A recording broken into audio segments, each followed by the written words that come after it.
So hello everyone. ગઈકાલનો જે lecture હતો એમાં તમારા વ્યૂઝ, લાઇક્સ, કમેન્ટ્સ જોઈને બહુ ખુશી થાય છે. Thank you everyone for your support. આજ આપણે બાલાજી ઓનલાઈન એકેડેમી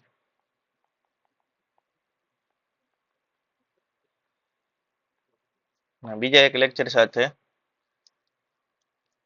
આવીએ છીએ. આજ કંઈક બંધારણ વિશે ભણીએ, બંધારણના ઇતિહાસ વિશે. બરાબર છે. સૌ પ્રથમ લેક્ચરની શરૂઆત કરીએ. બહુ નહીં માગું, પણ લાઈક શેર સબસ્ક્રાઇબ કરજો એટલે યુટ્યુબના એલ્ગોરિધમમાં થોડુંક આવી જાય. પછી તો તમે બધા રેગ્યુલર જોશો એટલે કઈ પ્રોબ્લેમ છે નહીં. બરાબર. શરૂ કરીએ. આજે આપણે ઐતિહાસિક પૃષ્ઠભૂમિ.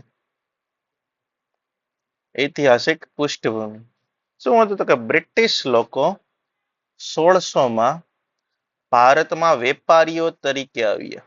1600માં ભારતમાં વેપારી તરીકે આવ્યા ઈસ્ટ ઇન્ડિયા કંપનીના રૂપમાં. કેના રૂપમાં? East India company. East India કંપનીના રૂપમાં ભારતમાં વેપારીઓ તરીકે આવ્યા, જેને રાણી એલિઝાબેથ દ્વારા, ક્વીન કોણ હતી તો કે એલિઝાબેથ. એલિઝાબેથ મેડમે શું આપ્યું તો કે એક ચાર્ટર આપ્યું. ચાર્ટર શું આપ્યું? એક ચાર્ટર આપ્યું. ચાર્ટર એટલે શું થાય? ફરમાન, પરમિશન. બરાબર છે. શેના માટે? તો કે ભારતમાં વેપાર કરવાનો વિશિષ્ટ અધિકાર, મોનોપોલી. કોની? માત્ર ને માત્ર ઈસ્ટ ઇન્ડિયા કંપનીની. કોના દ્વારા? ક્વીન એલિઝાબેથ દ્વારા. કયા વર્ષમાં? 1600માં. બરાબર. 1600 થી લઈ અને 1757માં એક યુદ્ધ છે, બેટલ ઓફ પ્લાસી. આપણે નેક્સ્ટ લેક્ચરમાં ક્યારેક જોશું પ્લાસી વિશે. પછી બીજું એક બક્સરનું યુદ્ધ થયું. બરાબર છે. આ યુદ્ધ પછી કયા? બક્સરના યુદ્ધ પછી કંપનીને શું મળ્યું તો કે 1765માં કંપનીને સંપૂર્ણ, જે અત્યાર સુધી સંપૂર્ણપણે વેપાર કરતી છે, કયો? ઈસ્ટ ઇન્ડિયા કંપની જે સંપૂર્ણપણે વેપાર કરતી હતી, તેને બંગાળ, બિહાર અને ઓડિશાના દીવાની હક. ક્યાં હક? દીવાની હક. દીવાની હક એટલે કે બક્સરના યુદ્ધ પછી શું થયું હતું તો કે બંગાળ, બિહાર અને ઓરિસ્સામાં બેવડું શાસન શરૂ થયું હતું. બરાબર. Dual government. આ ડ્યુઅલ ગવર્મેન્ટમાં શું થયું તો કે ઈસ્ટ ઇન્ડિયા કંપનીને શું મળ્યું? દીવાની રાઇટ્સ મળી ગયા. બરાબર. એટલે કે મહેસૂલ, નાગરિક અને ન્યાય પરના અધિકારો પ્રાપ્ત થયા. કોને? ઈસ્ટ ઇન્ડિયા કંપનીને. કોને?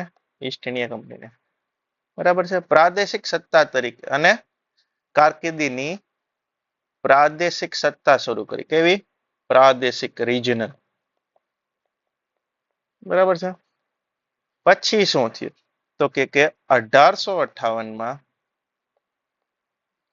સિપાહીના, પછી હું જોતો કે 1857માં પ્રથમ વિપ્લવ. બરાબર છે. એજિટેશન જેને કે સિપાહી બળવો જેનું નામ છે, સેમ જ વસ્તુ 1857માં. એના પગલે હું આવ્યું તો કે ક્રાઉન શાસનની ભારતમાં સત્તા શરૂ થઈ. કે નહીં? તાજનું શાસન અથવા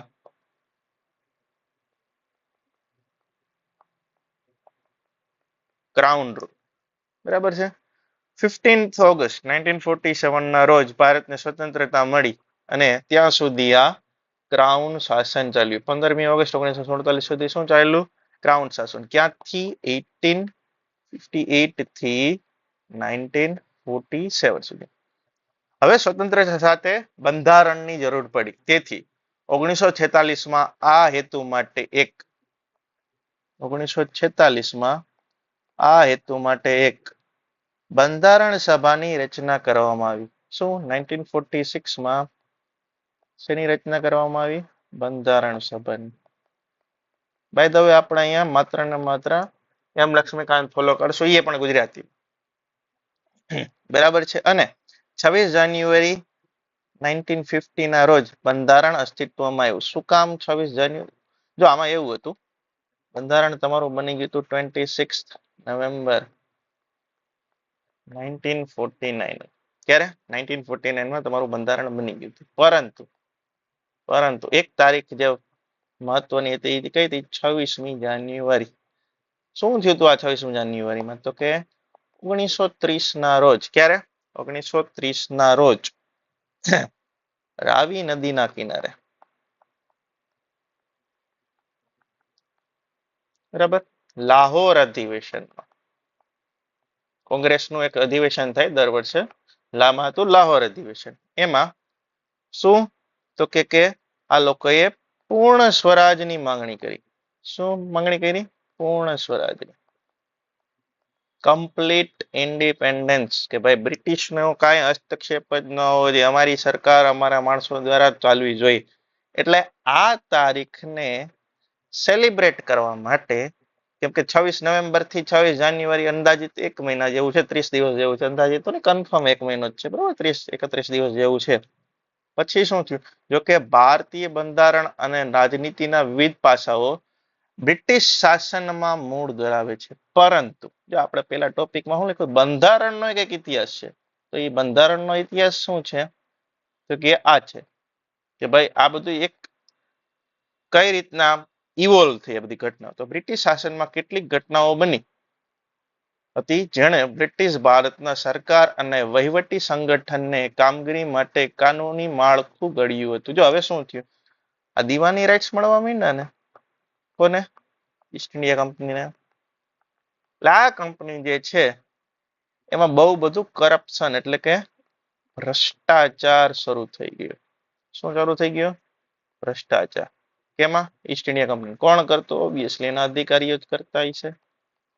એટલે એને કંટ્રોલમાં લાવવા માટે શું ચાલુ કર્યું? બ્રિટિશ શાસને અલગ અલગ એક્ટ પસાર કર્યા, અધિનિયમ પસાર કર્યા, બરાબર. રેગ્યુલેટિંગ એક્ટ, નિયમનકારી અધિનિયમ. રેગ્યુલેટ કોને રેગ્યુલેટ કરશે? ઈસ્ટ ઇન્ડિયા કંપનીના અધિકારીઓ. સમજાણું?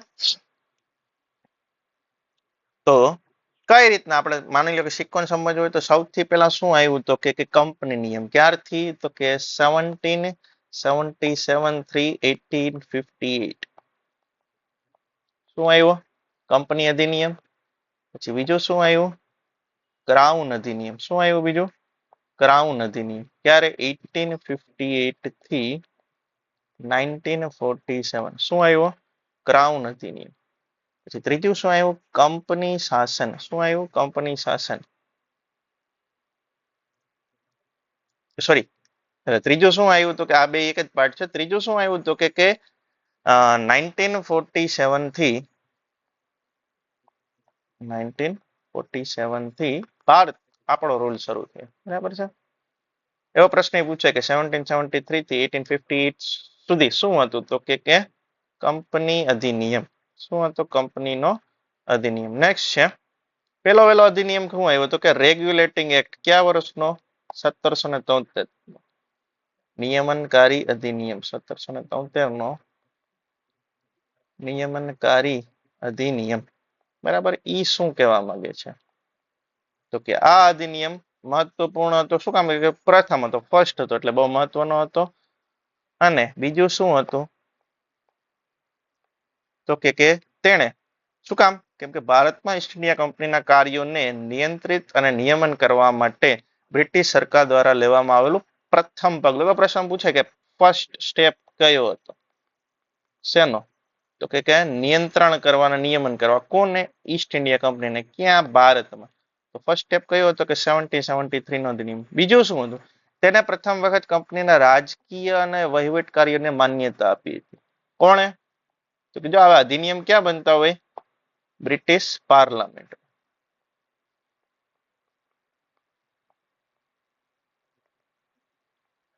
એટલે કે તેણે કંપનીના રાજકીય અને વહીવટી કાર્યોને માન્યતા આપી. પછી શું છે? તેણે ભારતમાં કેન્દ્રીય વહીવટનો પાયો નાખ્યો. કેવો વહીવટ? કેન્દ્રીય વહીવટનો પાયો નાખ્યો. કોણે? તો કે આ 1773 ના અધિનિયમ. બરાબર છે. નેક્સ્ટ છે આ અધિનિયમની વિશેષતાઓ. ભાઈ આની કેરેક્ટરિસ્ટિક શું હતા? પૂછી લે કે ભાઈ 1773 ના અધિનિયમના વિશેષતાઓ અથવા કેરેક્ટરિસ્ટિક શું હતી? તો સૌ પ્રથમ છે તેણે બંગાળના ગવર્નર જનરલ તરીકે નિયુક્ત કર્યા. શું કર્યું? તો કે બંગાળના ગવર્નર જનરલ તરીકે નિયુક્ત કર્યા. કોણે? આ અધિનિયમે 1773. અને તેને મદદ કરવા માટે કોને? ગવર્નર જનરલને મદદ કરવા માટે 4 સભ્યોની કેટલા? 4 સભ્યોની એક્ઝિક્યુટિવ કાઉન્સિલ બનાવી. એક્ઝિક્યુટિવ કાઉન્સિલ શું હોય? અત્યારે પણ આપણે શું હોય તો કે પીએમ હોય અને એની નીચે શું હોય? એની કાઉન્સિલ ઓફ મિનિસ્ટર હોય. બરાબર? કાઉન્સિલ ઓફ મિનિસ્ટર એટલે કે એક મંડળ છે જેમાં ઘણા બધા મિનિસ્ટર્સ છે. સિમિલરલી એક ગવર્નર જનરલ હશે અને એને મદદ કરવા વાળા કેટલા જણ છે? 1 2 3 અને 4. બરાબર છે. 4 સભ્યોની એક્ઝિક્યુટિવ કાઉન્સિલ બને. આ યાદ રાખજો, પછી આગળ આમાં આ નંબરમાં ચેન્જ થાય ને ઈ અકોર્ડિંગ ક્વેશ્ચન એવા પૂછે કે કયામાં વધારો કરવામાં આવ્યો કે કેમાં કેટલા બદલાવ્યા. આવા પ્રથમ ગવર્નર જનરલ કોણ હતા? તો કે લોર્ડ વોરન હેસ્ટિંગ્સ પ્રથમ ગવર્નર જનરલ હતા. બીજું શું કર્યું? બીજું હજી એક વસ્તુ કરી. શું કર્યું? તો કે હું ડ્રોઈંગ આપણું થોડુંક ખરાબ છે, ટ્રાય કરીએ.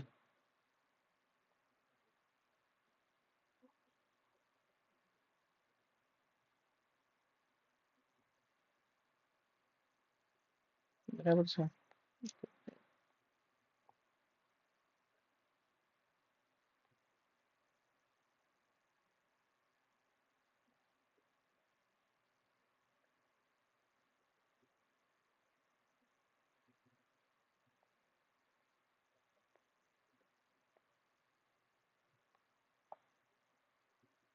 માની લ્યો કે આ શું કીધું? તો કે બોમ્બે અને મદ્રાસ પ્રેસિડેન્ટ. હવે પ્રેસિડેન્ટ છે એટલે શું થાય? તો કે સ્ટેટ છે. ઈસ્ટ ઇન્ડિયા કંપની દ્વારા કરવામાં હતો. તો બોમ્બે ક્યાં હતું? અહીંયા. બરાબર. મદ્રાસ ક્યાં હતું? અહીંયા ક્યાંક. Map not to scale. અને બંગાળ ક્યાં હતું? અહીંયા. તો શું કીધું કે બોમ્બે, મદ્રાસ અને બેંગાલ. શું કીધું છે? બોમ્બે તથા મદ્રાસ પ્રેસિડેન્સીના ગવર્નરને બંગાળના ગવર્નર જનરલ કરતા. એક તો તમને વિચારો કે આને ગવર્નર જનરલ શું કામ નામ આપ્યું? જી કેમ કીધું? તો કે એક તો આઈડેન્ટિફાઈ કરો. ઓલા બે શું કહેવાતા? અહીંના બોમ્બેના ગવર્નર જ કહેવાતા. અહીંનો ગવર્નર જ કહેવાતો. બરાબર છે. અને આ બે ને શું કીધા? તો કે આ બે નો પાવર છે આના સમકક્ષ કેટલો છે? ઓછો છે. મેઇન ડિસિઝન કોનું છે? બરાબર. તો બંગાળના ગવર્નર જનરલ. એટલે શું છે? સત્તાનું કેન્દ્રીકરણ છે. બધો પાવર ક્યાં કોન્સોલિડેટ થાય છે? અહીંયા. ક્યાં? બંગાળ. બરાબર. સત્તાનું કેન્દ્રીકરણ. અગાઉની જેમ ત્રણેય રાજ્ય એકબીજાથી કેવા હતા? સ્વતંત્ર. તેની રીતના ડિસિઝન લઈ શકે. પણ મેઇન ડિસિઝન જે ફાઇનલ ડિસિઝન ક્યારેક જો સ્પ્લિટ થયું કે ભાઈ બે વસ્તુ આર્ગ્યુમેન્ટ થઈ તો મેઇન ડિસિઝન કોનું હશે? તો કે બંગાળનું. કોનું હશે? તો કે બંગાળના ગવર્નર જનરલ. બરાબર છે. બીજું શું કર્યું? તો કે તેણે કલકત્તામાં 1774 સુપ્રીમ કોર્ટની સ્થાપના કરી. કોણે? આ અધિનિયમે. 1774 સુપ્રીમ કોર્ટની સ્થાપના ક્યાં? કલકત્તામાં. કોણે? આ અધિનિયમ. જેમાં એક મુખ્ય ન્યાયાધીશ. આ યાદ રાખી લેજો. કેટલા? એક ચીફ જસ્ટિસ જે અત્યારે આપણે કહીએ એમ. એના નીચે કેટલા? 3 અન્ય જજ. 3 અન્ય જજ અથવા ન્યાયાધીશ. બરાબર છે. આ શું કરવા માંગે છે? તો કે આપણે 3 આપણી જે dissolution of power, division of power જે કે એમાં 3 વિંગ હોય આપણી. બરાબર છે. કઈ હોય? એક તો એક્ઝિક્યુટિવ, એક તો લેજિસ્લેટિવ અને ત્રીજી છે જ્યુડિશિયલ. એક્ઝિક્યુટિવ શું કરશે? એટલે સોરી, લેજિસ્લેટિવ શું કરશે? તો કે કોઈ પણ કાયદો બનાવશે. બરાબર છે. પછી એક્ઝિક્યુટિવ શું કરશે તો કે આ કાયદાનું અમલીકરણ કરશે. જ્યારે જ્યુડિશિયરી શું છે તો કે કાયદો બરાબર બન્યો છે કે નહીં અને અમલીકરણ બરાબર થાય છે એના ઉપર શું કરશે ધ્યાન રાખશે. જ્યુડિશિયરી એટલે શું છે ન્યાયિક. બરાબર છે. આ બેને ગુજરાતીમાં શું કહેવાય તમારે મને કહેવાનું છે. કઈ વૈધાનિક છે કઈ શું છે એ બધું મને કહેવાનું છે. બરાબર છે કમેન્ટ સેક્શન. બીજું એક વસ્તુ હમણાં 52માં ચીફ જસ્ટિસ બન્યા. 52 જ છે ચીફ જસ્ટિસ ઓફ ઇન્ડિયા. એ કોણ છે એનો જવાબ તમારે કમેન્ટ સેક્શનમાં લખવાનો છે. કમેન્ટ કરતા રહેજો જેથી યુટ્યુબના અલ્ગોરિધમમાં આવે. બીજું કઈ આપણે કઈ છે નહીં. બરાબર છે. બાકી જોવા વાળા તો છે જ પબ્લિક પણ કોક સર્ચ કરે તો કઈ રીતના અમે મેઇન સ્ટ્રીમમાં આવીએ ના. બરાબર છે. અને ટોટલ જજીસ કેટલા છે સુપ્રીમ કોર્ટમાં હાલમાં? બરાબર.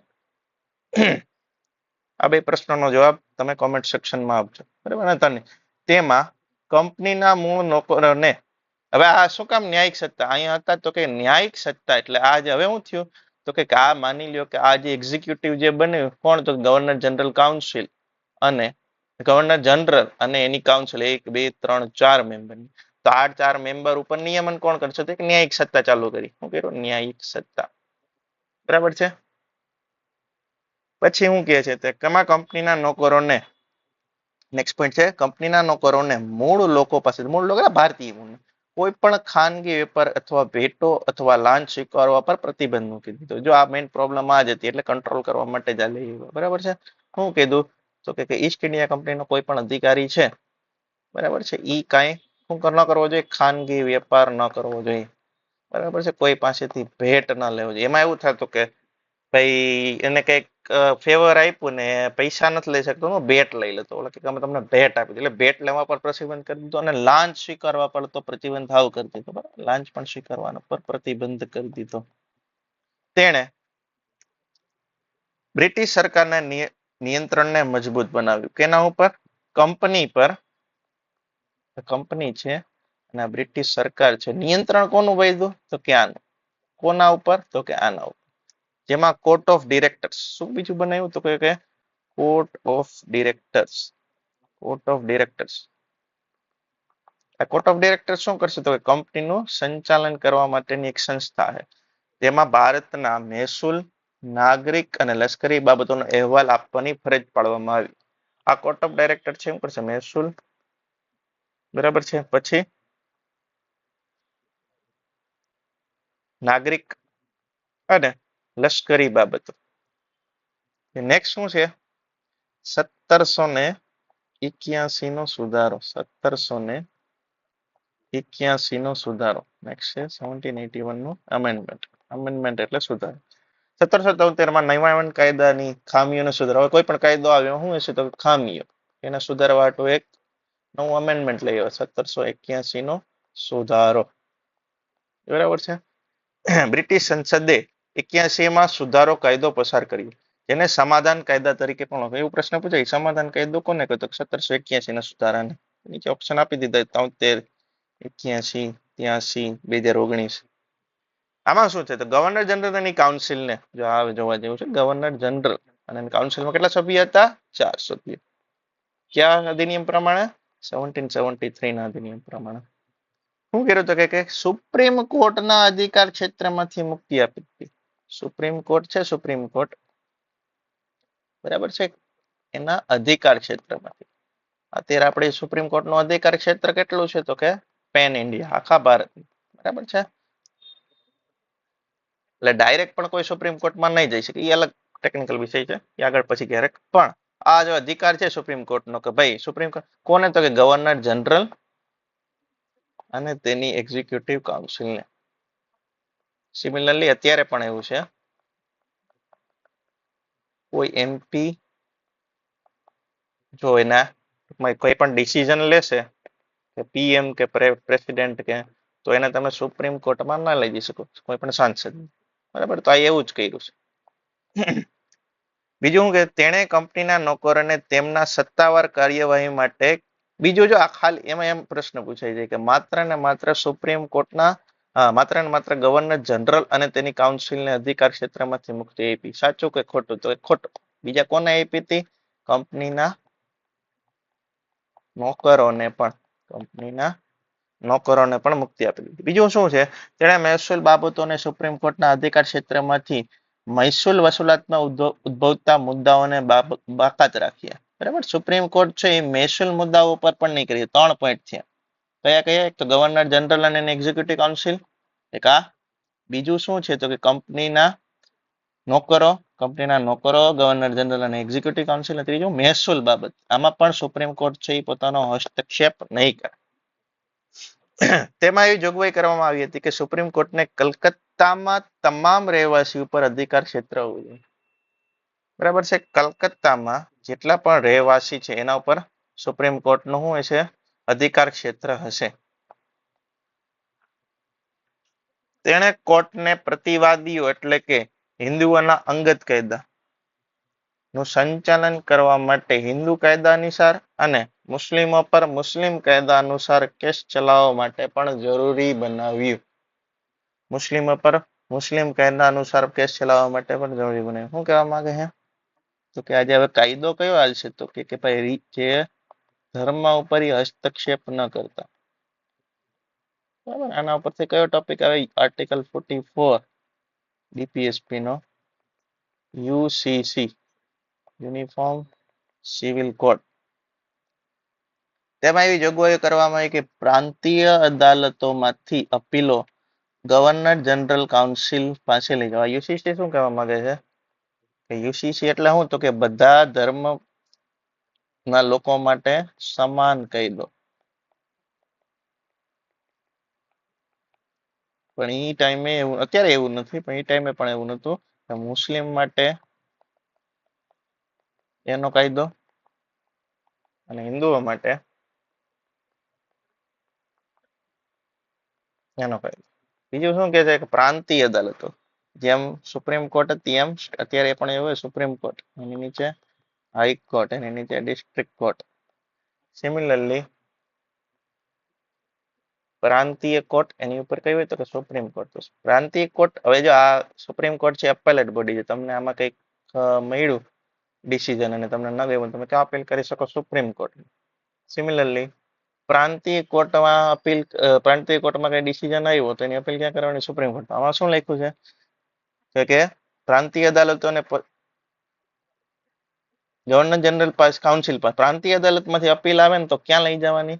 ગવર્નર જનરલની કાઉન્સિલમાં, ના કે સુપ્રીમ કોર્ટ પાસે. તેણે ગવર્નર જનરલ કાઉન્સિલને પ્રાંતીય અદાલતો અને પરિષદો માટે નિયમો ઘડવાની સત્તા આપી. નિયમ, સુપ્રીમ કોર્ટ કઈક નિયમ ઉપરથી હાલતી હશે તો નિયમ કોણ ઘડશે? તો કે ગવર્નર જનરલની કાઉન્સિલ. કોના માટે? પ્રાંતીય અદાલતો માટે અને પરિષદો માટે નિયમ કોની પાસે, કોને આપી? ગવર્નર જનરલના કાઉન્સિલ. પછી એવો 1784 પિટ્સ ઇન્ડિયા એક્ટ. આ કાયદાની વિશેષતા. આ પિટ્સભાઈ કોણ હતા? કમેન્ટ સેક્શનમાં જણાવજો. તે કંપનીના વ્યાપારી અને રાજકીય વચ્ચે તફાવત દર્શાવે છે. તો કંપની જો બે કામ કરતી હતી, વેપાર પણ કરતી હતી અને બીજું શું કરતી હતી તો કે રાજકીય કાર્ય પણ કરતી હતી. દેશ હકાવતી હતી, રાજ્ય હકાવતી હતી. બરાબર છે, કોઈ પર્ટિક્યુલર એરિયામાં સંચાલન કરતી હતી. બીજું શું કીધું તો કે કોર્ટ ઓફ ડાયરેક્ટર્સ ને વાણિજ્યિક બાબતોનું સંચાલન. પ્રશ્ન પૂછાઈ જાય. COD, કોર્ટ ઓફ ડાયરેક્ટર ને વાણિજ્યિક અથવા વ્યાપારિક બાબતોનું સંચાલન કરવાની મંજૂરી આપી, પરંતુ રાજકીય બાબતો માટે કઈ રાજકીય બાબતોનું સંચાલન માટે બોર્ડ ઓફ કંટ્રોલ નામની એક નવી સંસ્થા બનાવવામાં આવી. રાજકીય માટે કઈ બને? Board of control. એવો પ્રશ્ન જો ઊંધો કરી નાખે. બોર્ડ ઓફ કંટ્રોલ છે એ વ્યાપારિક કરતું અને કોર્ટ ઓફ ડાયરેક્ટર છે એ રાજકીય કરતું. તો શું હશે? ખોટું. સાચું હશે બોર્ડ ઓફ કંટ્રોલ રાજકીય, કોર્ટ ઓફ ડાયરેક્ટર વ્યાપારિક. બરોબર. આમ તેણે ડબલ ગવર્મેન્ટ, બે સરકારની સિસ્ટમ સ્થાપિત કરી. બરાબર છે, એવો પ્રશ્ન પૂછે. ડબલ ગવર્મેન્ટ તો કે Pitt's India act. Board of control અને કોર્ટ ઓફ ડાયરેક્ટર ક્યાંથી અલગ પડ્યા? તો કે પિટ્સ ઇન્ડિયા એક્ટ. બીજું શું હે તો કે તેણે બોર્ડ ઓફ કંટ્રોલને નાગરિક અને લશ્કરી સરકારના તમામ કાર્યો અથવા ભારતમાં બ્રિટિશ સંપત્તિના આવકનું નિરીક્ષણ અને નિર્દેશન કરવાની સત્તા આપી. કોની કોની? બોર્ડ ઓફ કંટ્રોલ નાગરિક, લશ્કરી, બરાબર, એટલે રાજકીય થયું, અને બ્રિટિશ સંપત્તિ, બ્રિટિશ અધિકારીને કેટલી સંપત્તિ મળે છે એનું નિર્દેશન કરવાની પણ સત્તા આપી. આમાં કાયદો બે કારણસર મહત્વપૂર્ણ હતો. કેટલા? બે. કયા કયા? પ્રથમ વખત આ કાયદાએ ભારતમાં કંપનીના પ્રદર્શને પ્રથમ વખત બ્રિટિશ સંપત્તિ કહેવામાં. કંપની જે પ્રદેશ જીતા હતા, બંગાળ, બિહાર, ઓડિશા, મદ્રાસ, બરાબર છે, એ બધાને કેવું કહેવાળું? કંપનીના પ્રદેશને બ્રિટિશ સંપત્તિ. બ્રિટિશ સંપત્તિ એટલે કે સંસદ, બ્રિટિશ સરકાર, બ્રિટિશ રાણી એનું. અને બીજું, બ્રિટિશ સરકારને ભારતમાં કંપનીના કાર્યો અને તેના વહીવટ પર સર્વોચ્ચ નિયંત્રણ આપવામાં આવ્યું. કોને? બ્રિટિશ સરકારને. કોને શું આપવામાં આવ્યું? તો કે ભારતમાં કંપનીના કાર્ય અને વહીવટ ઉપર, એટલે સરકારનો પાવર વધી ગયો, કંપનીનો પાવર ઓછો છે, બધા એક મામત થશે. બરાબર છે, અહીંયા સુધી રાખીએ.